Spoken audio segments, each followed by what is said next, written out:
You know, we get asked a lot about just the basics of how to run a pot call, friction type call. A lot of people have never ran them before. And for those of you who haven't run them, there's a few basic steps you want to have. When you're holding a pot call in your hand, I like to try to keep it elevated so you have a little bit of a sound chamber underneath here. Don't hold it flat and don't hold it tight. Just sort of let it sit in the palm of your hand. No matter what type of call you're running, don't hold it tight. Let the call do the work. So you're holding the call like this. You're just basically letting it lay in your hand. And then you have a striker. And the noise we're getting is when we have our tip of our striker make friction on this slate. And that's where we're getting our basic yelp. So what we're doing is putting our striker on here and we're keeping it out at a slight angle. Not calling flat, we're sort of calling up on the edge of this striker. And then the other factor that is going to be the main factor as far as you making your noise is how much pressure you put down on your striker. Too much and you're going to be squealing, not enough and it's going to be dragging.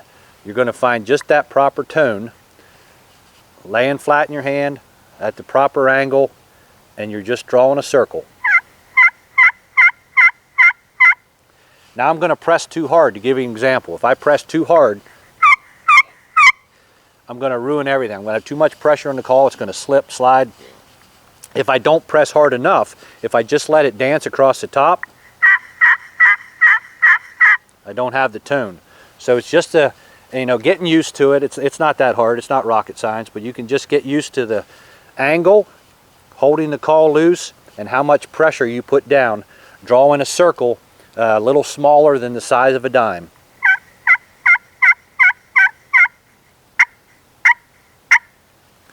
Real simple to use. I want to show you up close here what we're doing with the striker tip. I'm not flat. I'm out on the edge of the striker tip. And I'm just putting enough pressure down to get the proper tone. I'm going to end up right where I start. And the circle is going to give me that two-tone yelp. Same with clucking. It's very simple.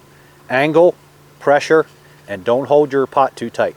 Okay, where do I rest my hand at? And you want to rest your hand because it helps you be more consistent and get the good sound.